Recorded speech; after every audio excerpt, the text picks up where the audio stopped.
Hello, everyone. Welcome to episode 14 of Chatting with Anthony. Today's episode is going to be about America, and I guess it's going to touch on like the obesity epidemic and I guess the reasoning behind it.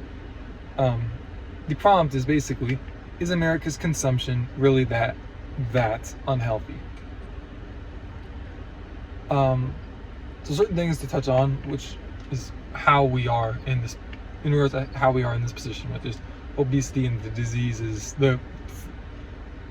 that seem to be very prevalent in the American society, in the American population, and the fact that there are a lot of people who seem to benefit monetarily from it. So we have different regulations than other nations in terms of what we allow in our food. I think most Americans at this point know this, but if you go to Europe, there are a lot of ingredients that are, a lot of man-made ingredients that are used in food products in America that aren't used in other countries. Like if you were to go and get a box of cereal made by Kellogg's in America, and then go like to the UK and get that same box of cereal, read the ingredients, I guarantee you it'll be different. And it won't be that it's meant to be like a whole different formula or flavor. It'll just be, there will just be like substitutes, or they'll just omit certain things. I think one of the big things is they don't really use artificial food dye in other countries. They have to use like natural sources for it. So the fact that we have different regulations means, you know, it's more likely that an American would be compromised in terms of their health. And it's not, I don't think it's as much of a matter of like the typical stereotype of like the dumb American who's like 400 pounds, like, you know, like wobbling around all entitled. I don't think it's that. Oh my gosh, a bird just landed on my mirror. Anyways, I don't think it's as much that us Americans are just oh so stupid. I think that if you were to introduce this situation to most of the world, I think most of the world would do the same thing. Like I could be overestimating Americans, which I wouldn't be shocked if I was. I don't mean this as disrespect, but we don't rank very high in education, so I'm not trying to say we're geniuses or anything. But in all seriousness, I really think that you bring this over to the UK or Japan or anywhere in Europe, I really think you would have the exact same problems. You'd have a bunch of fat people, and I think, well, okay, you're gonna have fat people everywhere, but I do think a part of it too with Americans being dumber is the fact that all this processed food, it makes it easier to overconsume. You can have this processed junk in moderation and still be really healthy. Maybe not like 100% optimally, but like your body can handle certain things. Like you have a liver that detoxes, that has a detoxification process for you. So it's like you can have some processed stuff, like I do. I think from what people say, and I'm not saying this to brag, but from what others around me say, I am a really healthy person in terms of how I live my life and what I consume, what I put into my body. I'll be the first to tell you, I consume, by my own standard, a lot of junk, but a lot of different junk foods, but I just try to have it in moderation. I try not to go crazy, and I also try to like pair it with something that's healthy. Like I might use like a sugar-free, or like from a processed standpoint, I might use like a sugar-free, fat-free pudding mix, for example, but I'll put it in like non-fat Greek yogurt, which has a lot of healthy things. And I prefer to use something such as that because they did a study and they showed that like added sugars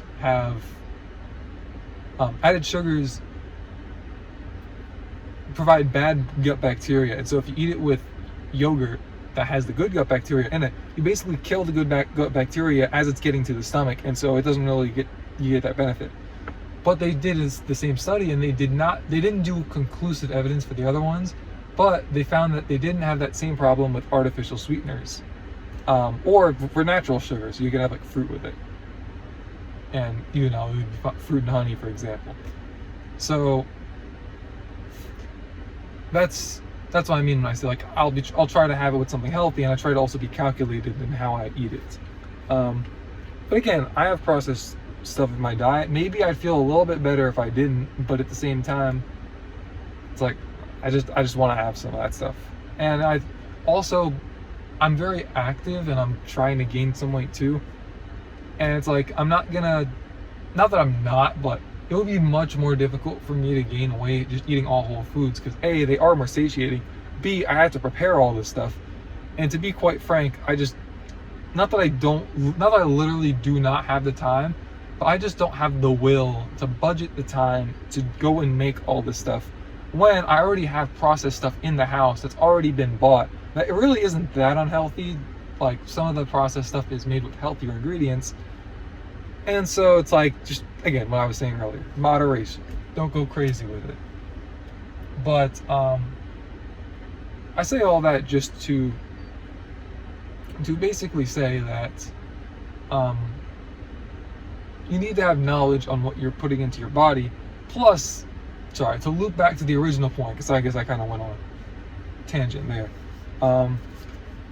When you overconsume this unhealthy stuff, it makes, at least from my experience, now if I had it regularly, I might get used to the feeling, and then that would become normal, so it wouldn't be as much of an issue. But I've noticed that I'm just a lot more fatigued physically and mentally if I eat a lot of junk. And so I think that a part of why Americans are dumber isn't as much that we just have like an overall like dumber group of people over here. It really doesn't make sense either for that to be the case, because we're literally a melting pot of like every country. And I'm not even talking about the whole illegal immigrant thing that happened under the Biden presidency. That definitely contributed to having a diverse group of people. But even before that, like, that's how America is. We're a melting pot. And so I really think it's just that the food is literally making you, I don't want to say the food is making you dumber, but it's helping you not think as much. It's acting as a mental relief of sorts, but the people don't really need that mental relief. And so I think that is at the root of a lot of problems. But also, in regards to America's consumption, there are the known consequences of what we're eating. The deterioration of the body, which is diseases would be within that group. Again, I eat some junk, and I've accepted the fact that some of the stuff is probably deteriorating my body. But I also have to look at it on a spectrum and say, how much do I really think it is? Because like the reality is, I mean, most of you guys probably know someone who's in like the 50s who survives mostly off of chips and gummies and stuff like that. And it's like, look, if they're alive and breathing and are relatively healthy, I don't think you have to like maybe there are some like really bad consequences to it. But again, we don't even know this for sure. We just kind of have to shoot into the wind, and we can look at the overall data and say we are unhealthier, but what exactly is it making us unhealthier? Is it literally like every time we eat like a 1 ounce bag of Cheetos, we're taking like 6 months off our life? Or is it just the fact that most Americans eat so much processed stuff that the overall volume of junk that is going into their bodies is causing like a more rapid deterioration, and that is what we're seeing? Because I don't know. I mean, I don't think it's like you just eat like a single serving, like a 1 ounce serving of like chips, and you shave off any considerable amount of time on your life. I don't hold to that belief. I know some people do. There could be some truth to it. I'm also a little bit skeptical, because some of these people, not all of, but some of these people do tell you this stuff, and then they sell you products. To help solve these problems. So it seems to follow the whole, I'm not accusing anyone in particular, but it does seem, I do notice the create the problem and sell the solution trend in the fitness community, or health community too. But there are also, as I said, the unknown consequences. Like, we don't really know for sure, especially these newer ingredients, like we don't really know the long-term effects of it. The artificial sweeteners, I consume them a lot, and I'd love to see new data on what it does, but everything I've seen so far suggests that it really doesn't have like long-term effects. There's only so much you can learn from doing research on rodents, and so that's just my opinion on it. Who knows? I might have shaved like 10 years off my life already from how much of it I've consumed, or it might have literally no effect at all. So we don't know. And that's something that you just kind of have to live with, is the fact that I and none of us are God. And that is a good thing, by the way. And so we just don't know. But we don't know everything we wish we knew. So be it. Another thing too is Big Pharma really doesn't have a leash. They advertise as much as they want, which I don't really have an issue with them doing, like the commercials with the people who are really happy because the problems that they're dealing with, they don't have to deal with as much because of the medication they're taking. But it is pretty alarming when you see all the side effects of a lot of this stuff. It is quite concerning, especially when I know people near and dear to my heart that don't have much of a choice but to take some of these medications, not knowing what exactly is going into this stuff. And that's not even going on into the COVID vaccine, which that's another rant I could get into. But I'm not going to. I don't want YouTube taking my stuff down. I want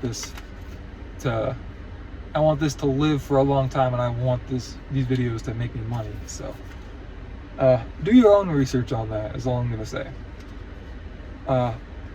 Is this stuff poisonous? I don't really think so. As far as I know, nobody's dropped dead from eating this stuff. Like, nobody's eaten this stuff and then immediately dropped dead from it. There could be long-term consequences to at least some of this stuff. I'm sure there is long-term consequences to some of this stuff. But we don't really know what exactly it is, which is why I think that the 80-20 rule, or however you want to quantify it, is a good way to approach nutrition, really, or just consumption. Food, beverages, however you want to categorize that. And I guess another thing that I will say is, why is this allowed? Like, why do the lawmakers in America allow for all this junk to happen? To be quite frank, I think they're paid off. I think the companies that make these consumable items have bribed these politicians and whoever else is involved in this decision making to let them use this stuff.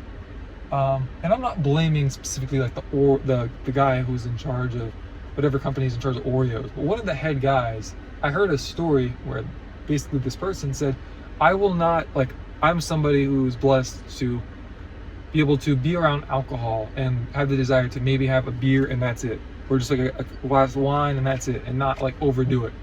But God forbid you put Oreos around me. Like, don't put a pack of Oreos around me. I'll eat the whole thing. I cannot control myself. This is the guy who's in charge of, like, you know, overseeing that whole branch. And he's saying that.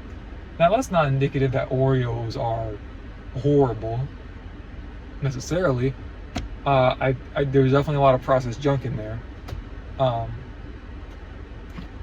Oreos specifically, Paul Saladino, or Carnivore MD, he did a video about some of the stuff that's in there. And I thought it was really good. I haven't watched it in a while, so maybe there was some bad information in there, but there is a lot of good information out there on nutrition and whatnot. Just understand that some people do fear monger. So just buyer beware, because I didn't know that at first and I had to learn all this stuff the hard way. So if I can bestow those lessons upon you so that you don't have to go through some of the painful experiences that I did, that makes these videos worth it, even if I don't make money off them. So I guess all in all, what I've come to the conclusion of is America, the country, doesn't really care that much about your health. I would like to give President Trump credit for putting Robert F. Kennedy in charge of this stuff, and I would like to give RFK credit for making an effort to make us healthier and to get to the bottom line of, like, I think he's wanted to get to the bottom line of, like, the autism, like why so many kids nowadays have autism. I want to give him credit for that, and I think we're taking steps in the right direction. But naturally, if you spend like 50 years going down the toilet, you're probably not going to undo everything in like 8 months or whatever, 6 months. So all in all, learn stuff for yourself. try to be healthy and don't go crazy over it, because it's not worth it for 90-ish% of the population, I'd say. So I hope you guys have a wonderful day. I have talked myself out of having a voice, which I guess isn't a bad thing. I think this is the longest video I've posted. In case you couldn't tell, I have a lot of thoughts on it. Because I feel like America, kind of like that verse in the Bible where Jesus says, "My people perish for lack of knowledge." I think America is definitely in that category, especially when it comes to our health. So, hope you bozos have a wonderful day. Stay safe, try to be healthy.